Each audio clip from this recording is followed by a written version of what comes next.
raza. Welcome to Barrio Voices, where we highlight the voices of our barrios, familias, and communities. This is Velas, and I hope you're having a good one. Sit back and enjoy la plática. Órale. So welcome back to another great episode of Varrios Voices. I hope that y'all are having a wonderful day. Now we're tuning into this episode now being in 1 year of Varrios Voices. So hope that y'all are again celebrating with us, sharing this episode with others, sharing the love with others, and continue to expand the greatness of what our barrios have to offer, right? And so with that, I want to also introduce our guest speaker for today. We have one of our amazing muralists. He's been throwing it down for a good while now. Doing a lot of murals within our own communities, and continue to do so no matter what the situation is. In this specific episode, it was during the Oregon fires, right? So he went out to Boise, right? And he was actually doing murals out there for our community out there as well, So no matter where he goes, he's always trying to support our own raza too, you know what I mean? So be sure to support him. His name is Jesus. He's been speaking about his own arte, so on, right? But continue to support him. He's doing a lot of great things for our community. And hopefully y'all go to, reflect the love and work within your communities as well, So go ahead and DJ Velas and hit the rolla. My name is Jesus, Jesus Torralba. I'm from Portland, Oregon.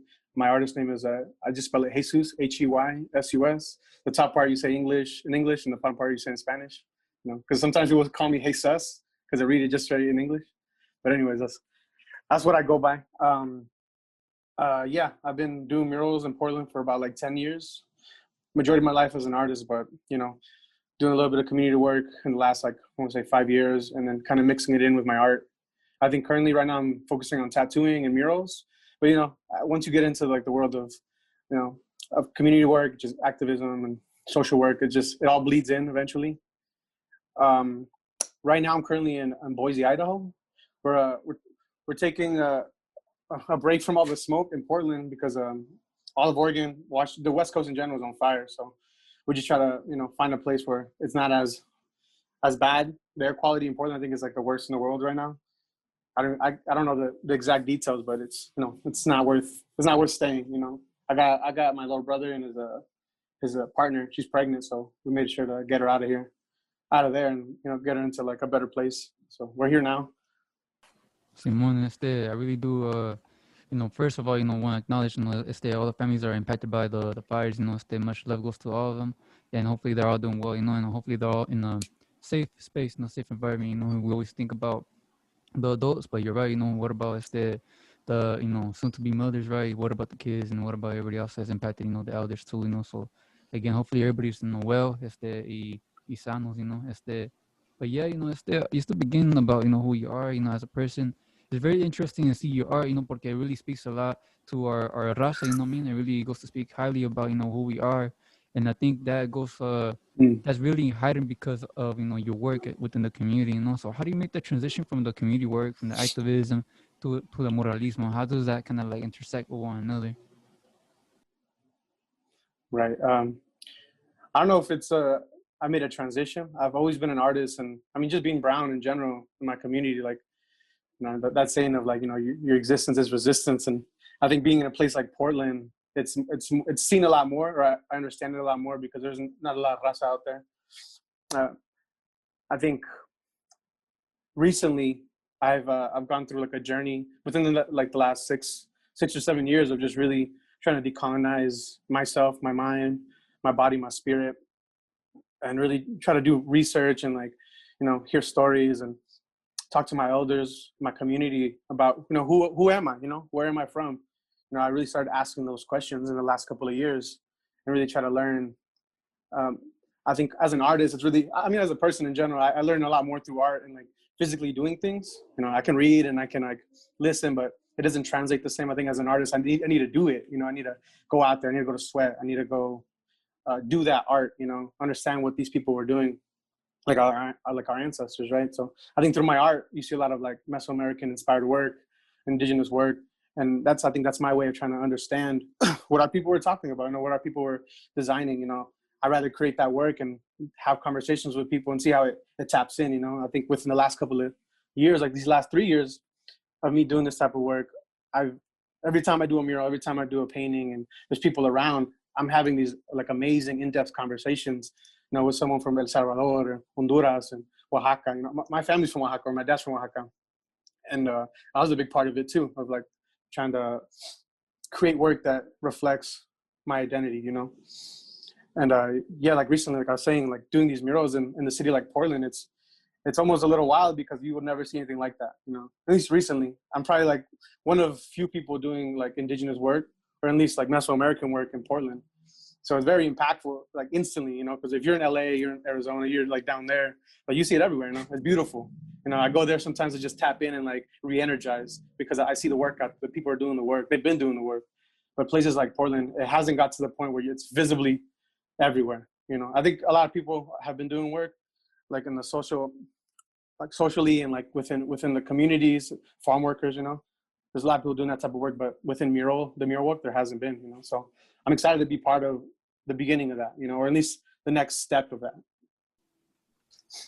Yeah, and it's dope. I think something that I like about myself, and you said it right before we start recording, and it's something that I really respect about you too, is that you really are very community based. You're very much with the gente. You mentioned just prior to recording, prior to our conversation right now, is that you even like right now during your time out there, you're trying to also do murals for the community out there.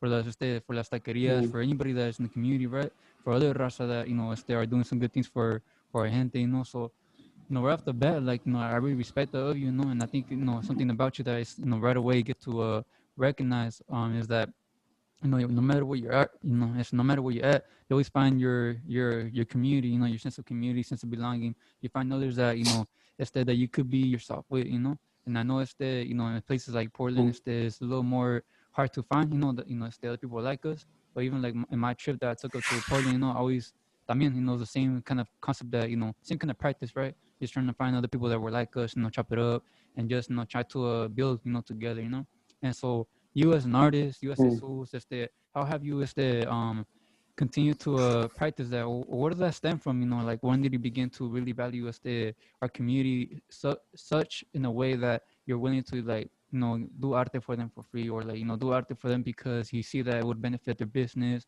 or it benefit just the community, being more representation to like our own little barrios. Yeah, I guess I think a big part of my journey as an artist, as an individual, as a brown person existing in this world, I think it started with my mentors early in life. Shout out to like my first art mentor, Rodolfo Serna, holding down the game even till today. He's a muralist, brown indigenous man from Chicago. Yeah, he's the first person that like kind of got me into art. I think like mural wise. He's been doing work in Portland for the last like I want to say 30 years. And he's still doing the same work.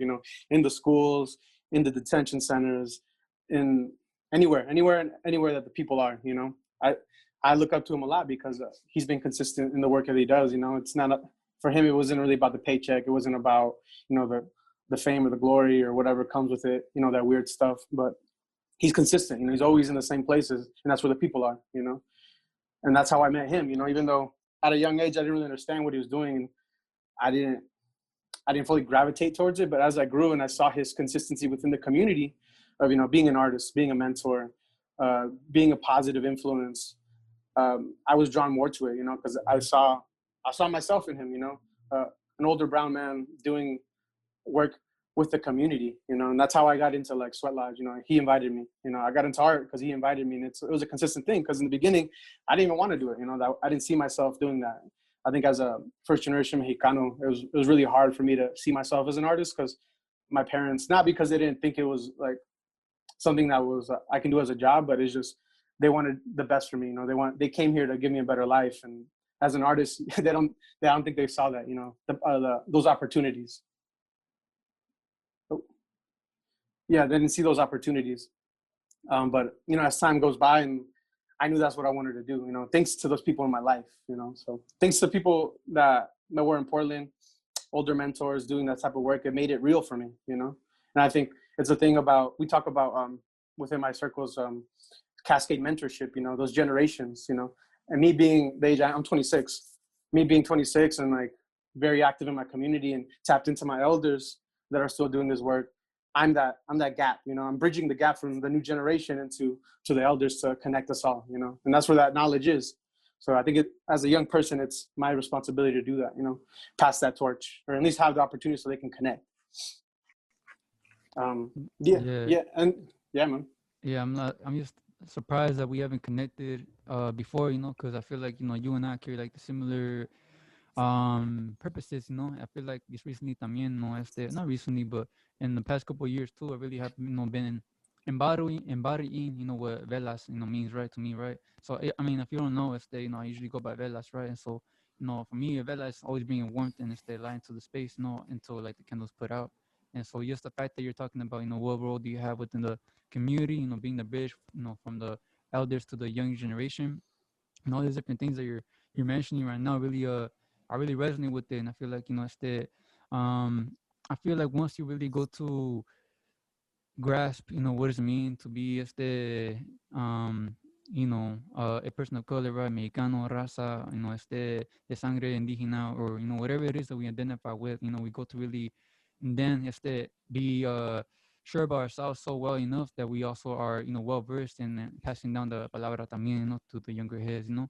And so right now, like in my mind, I'm just Mm-hmm. thinking about like when you're talking about your purpose, you know, you know, for you as Jesus, right? You know, all the different things in your body as Jesus. You know, what do you think your purpose is, or what do you think? I know it's a big question, right? You know, what is your purpose? But like, you know, just as a Yeah. in terms of cultura, in terms of you know, our place in this world, you know, like I feel like you have already done the groundwork enough that you kind of are familiar with, you know, what your purpose is, you know. Right. Yeah, I think that is a big question, and a lot of people are kind of scared to answer that. Don't even know how to answer, you know. I think a big part of our journey in life is to figure that out, you know. I think I was lucky enough to have the right people in my life at an early age to even ask me that question. Because that's the first part, you know. If you don't ask the question, then you can't start to figure that out, you know. And that's step one. There's people that have never been asked, "What do you think your purpose is?" or "What is your meaning?" and, you know, "What do you want to do?" You know. And that's pivotal, man. Like just asking the question. But for me, I think as an artist, I've always known that that's what I wanted to do. I mean, even before like meeting Rudy, like as a kid, like the first moment I saw something that was like anything related to art, like it just clicked. And I was like, that's what I want to do. And I've never really changed my mind. You know, I've had maybe like two actual, like, you know, 9 to 5 jobs outside of like community work, because I used to work for a nonprofit for like 4 years. But you know, I was still doing art. You know, I've I don't know, it's hard to explain to some people, because once I made my mind and like that's what I'm gonna do for the rest of my life, it's just that was it, you know. And I just had to figure out how to do it, you know. Like I like drawing, and then I was just had to find different ways of doing it. I've done like screen printing, I've tried making clothing companies, I fucking, sorry if I'm cussing, but yeah, that, like design, film, like anything and everything to be creative and get my thoughts out into the world and really push my creative self, you know. Like I do murals, and I do paint, I do tattoos, but like I'm not limited by anything, you know. It's more about exploring my thoughts and pushing my ideas, you know, in any format, you know. And it's just I think my purpose is just now is like I'm understanding is telling my story, but also trying to understand how to story tell, you know, because I'm at the point where I'm not just trying to create content that is like that's, you know, visually appealing to people, that looks nice, you know. That's great, and sometimes that'll make you money.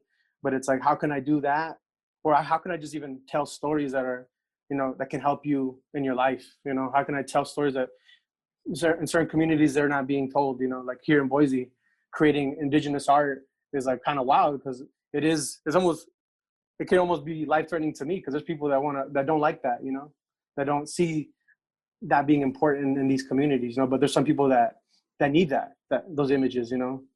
I've had an amazing conversation painting painting here in Boise last week on this liquor store. I did I don't want to chop up his name, but it's El Dios del Polque. But it was like this, you probably saw it.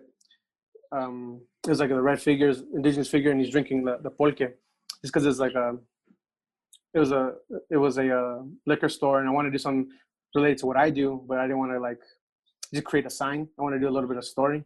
And there's a gentleman from he was like Arizona, an older gentleman, and his family was from Chiapas, and he's never seen indigenous art or like anything related to where he's from in Boise, and he's been here for like 30 years, you know. And the man almost came to tears to me, man.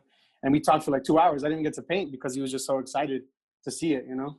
Like he bought me a drink. We talked. He told me about his family, where he's from, his dad, and it was the wildest thing, you know. Like I never thought that this guy would be here, and then just me painting. It was just a sketch. It wasn't even finished yet. It was just a sketch, and it like we had such a strong connection, you know. I think taking that into consideration to what you're talking about, my purpose is, I think now I'm understanding it is mostly to connect, you know, to connect our people, especially right now, because I'm in a place where I'm still young. I'm 26, but I'm connecting to my elders because I want to be mentored. I want to taking that knowledge, you know. I'm able to bring in those stories, bring in that knowledge, that medicine, and then make it accessible to our youth, to the next generation, you know, because I'm kind of bouncing back and forth, you know. So I think that's where I'm at now. My purpose being that bridge, and learning how to storytell, you know, or tell stories, you know. Trying to learn that medicine, because I think your purpose is constantly changing. You know, we're like a river. It's like something hits, and then like you just start a new branch. Like your purpose is constantly moving. You know, I don't think you should never be stagnant. And this is my mission. You know, I think the red road is moving. You know, so you know you have to have more flow. You know, don't be too stuck in this is what I'm going to do and that's it. You know, we become stubborn sometimes, and we start creating a ceiling, or like we have like a dead end. And what are you going to do after that? You know, if that doesn't work, what's the next step? So, you know, constantly flowing. Don't limit yourself. I don't know if that answered Yeah. the question. No, you're good. I feel like you answered very well, and I think for one, you know, when you said you're trying to be a storyteller, I think even just to the murals itself, you're already telling a story. You know what I mean? And so, you Yeah. know, I'm really excited to see you further enhance that with more experience, with everything you got going on, and you know the mentorship that you have from the elders. You know, I feel like I'm excited, you know, for your future, for the future of our gente. You know, I could tell that they're in good hands. You know what I mean? And so, yes, like I said, you know, I Yeah. got much respect for what you're doing. For others that you know are trying to also, you know, be in touch with the roots. For others that are trying to be, you know, grounded, right, and just continue their life with purpose, right, or trying to find their purpose. You know, what are some words that you would want to share with them in terms of like, you know, finding themselves and doing all that groundwork too, and then, you know, if they're being active within their life and fulfilling the role.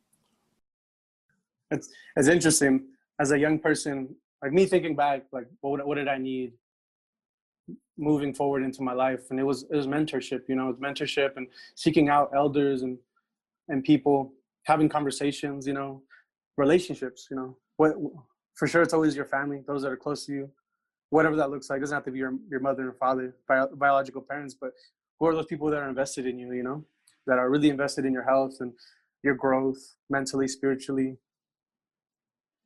And it's having those conversations and developing those relationships, you know, doing that internal work, you know, because some people don't work on themselves until later in life. When you're young, you have a lot less trauma. You have a lot less, well, not everybody, but you know, yeah, I feel like you're more tapped into like your own truths. You know, there's less years of holding back. You know, and a lot of it has to do with that. You know, connecting and reconnecting. Because I think for myself, a big part of my journey was reconnecting and going back to my tierra. And I was fortunate enough to do that. You know, like not everybody has the opportunity to go back where they're from for like whatever their reasons are, whether they're undocumented or they don't have those connections with their families. But luckily I did, you know, and I was able to go back with my folks. And my mom's from Sinaloa, so we would always go every summer.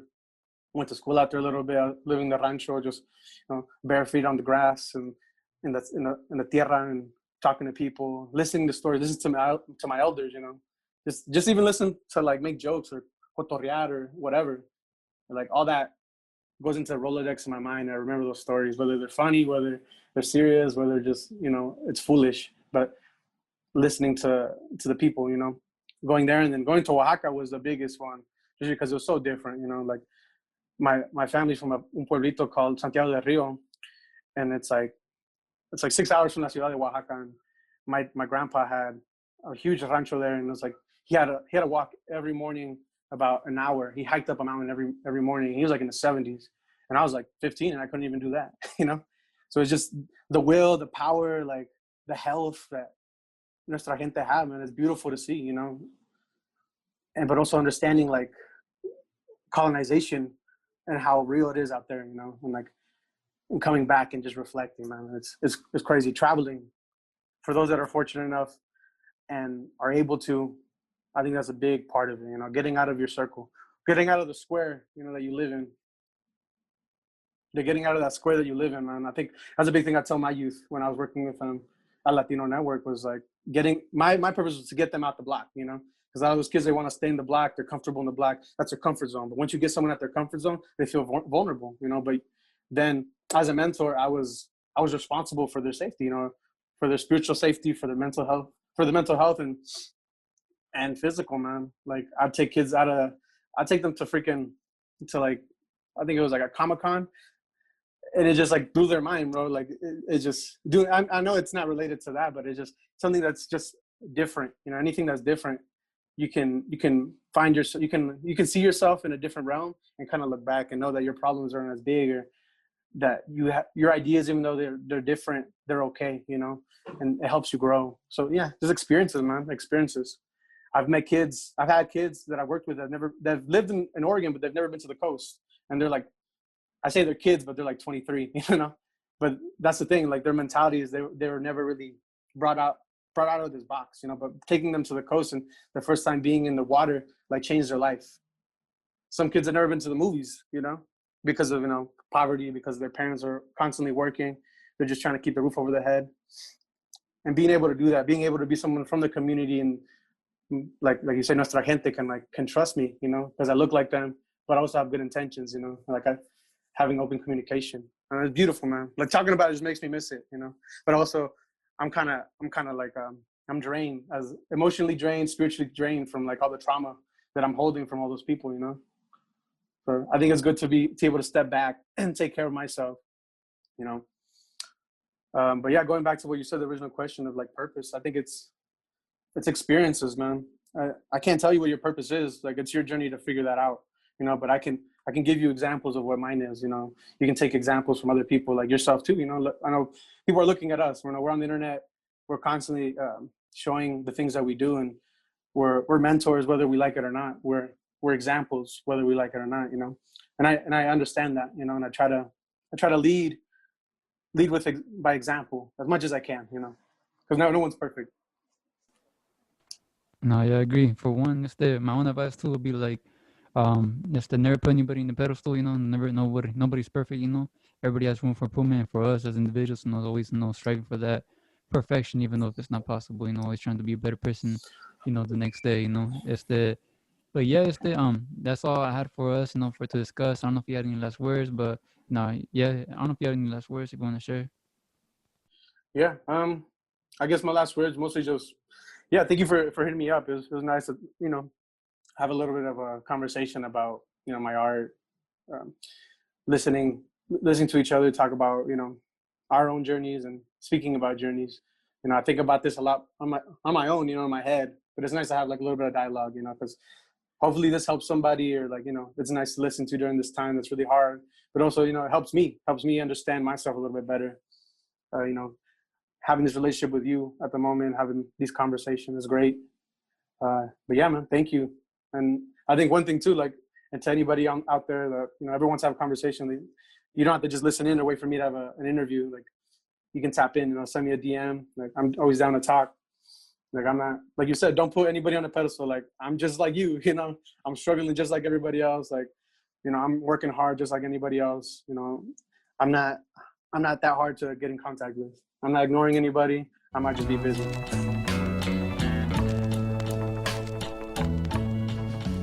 No, thank you all once again for tuning into Varrios Voices. Like y'all have probably noticed, we're doing episodes bi-weekly now. So be sure to tune in to this episode, to a new episode coming up, and not next weekend, but the following weekend. Making sure that y'all stay updated with all the love, all the wisdom our community has to offer. And so again, if y'all wanna, buy some stickers, if y'all wanna represent that you are out there and voting, making sure that you're all making yourselves count right there in voting polls and so on, then get your own Mi Barrio Vota sticker. Make sure that y'all go to barriovoices.com/store and check out what we got out there, for y'all to represent, within your own barrios, you know what I mean? But besides all that, like always, I want to say muchas gracias. Y'all been in tune to Barrio Voices, where we highlight the voices of our barrios, familias, and communities. This is Velas, and remember everybody, Mi Barrio Vota. Órale.